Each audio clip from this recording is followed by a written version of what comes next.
মাদকদ্রব্য নিয়ন্ত্রণ অধিদপ্তরের অতিরিক্ত মহাপরিচালক মোহাম্মদ ইউসুফ বলেছেন, বিশ্বের অনেক দেশের চেয়ে আমাদের দেশে মাদক নিয়ন্ত্রণে রয়েছে, তবে ইয়াবা নিয়ন্ত্রণ করা যাচ্ছে না। যেভাবে তরুণ সমাজের মধ্যে ইয়াবা আসক্তির সংখ্যা বাড়ছে, তাতে আগামী 10 থেকে 15 বছরের মধ্যে যুব সমাজ ধ্বংস হয়ে যাবে। এ থেকে রক্ষায় সমাজের সকল সেক্টরকে এগিয়ে আসতে হবে। সোমবার সকালে ঢাকা রিপোর্টার ইউনিটির নসরুল হামিদ মিলনায়তনে মাদকতার কুফল ও প্রতিকার শীর্ষক সেমিনারে প্রধান অতিথির বক্তব্যে এসব কথা বলেন তিনি।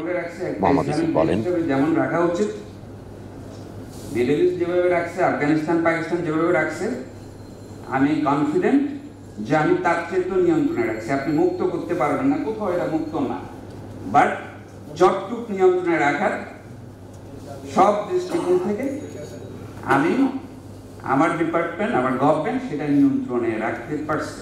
শুধু মদ না, হিরোইন, কোকেন, আফিম, গাঁজা আমার পপুলেশনের তুলনায় বিশেষ অতিথির বক্তব্যে কারা অধিদপ্তরের অতিরিক্ত মহাপরিদর্শক কর্নেল মোস্তফা কামাল বলেন, কারাগারকে সংশোধনাগার হিসেবে গড়ে তোলা হচ্ছে।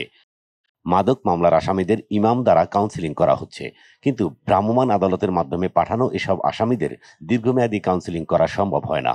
মাদক থেকে রেহাই পেতে সমাজের সকলকে সচেতন হওয়ার উপর গুরুত্ব আরোপ করেন তিনি বলেন, দ্বিতীয়ত, এই যারা আসেন তাদেরকে আমরা একটা চিকিৎসা প্রসেসের মাধ্যমে তাদেরকে পুনর্বাসন প্রক্রিয়া শুরু করি। এখন আমরা কিছু অবশ্যই সমস্যার সম্মুখীন হই এই কাজগুলো করতে গেলে।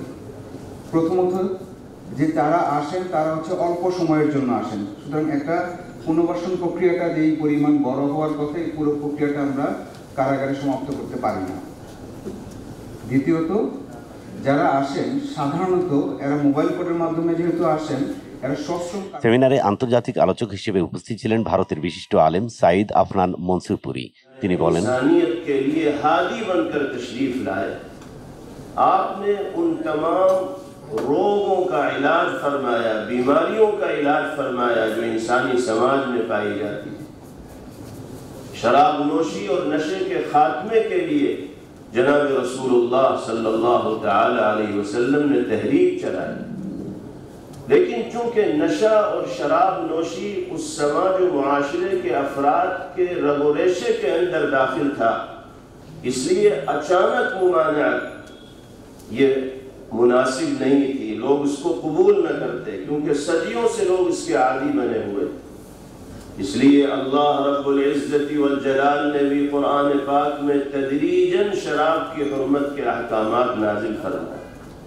सबसे पहले आयत कुरानिया नाजिल हुई, वमिन समरातिन नखील वल अअनाबि तत्तखिज़ून मिन्हु सकरन व रिज़्क़न हसना।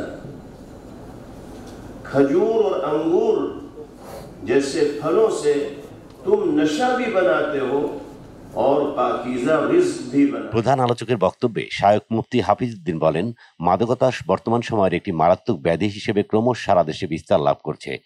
এটা দেশের আইনশৃঙ্খলা, জনগণের নীতি, নৈতিকতা বোধ এবং পারিবারিক, সমাজ ও রাষ্ট্রীয় শৃঙ্খলার উপর কুপ্রভাব ফেলছে।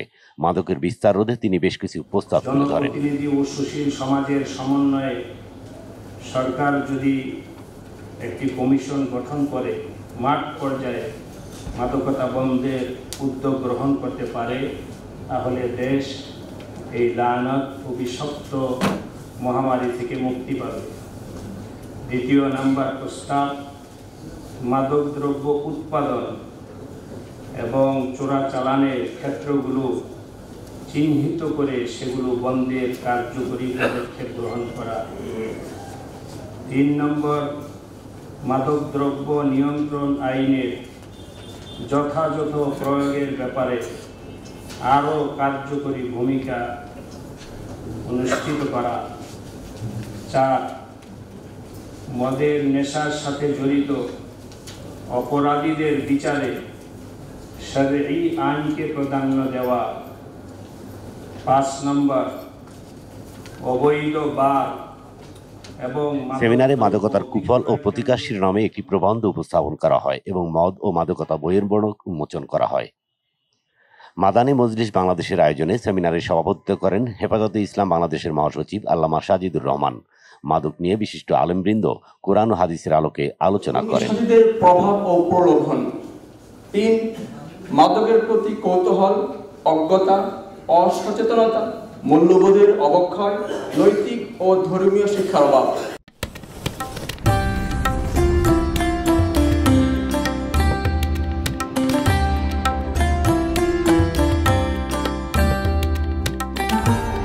এমই টিভি, স্বাধীন বাংলার স্বাধীন কণ্ঠ।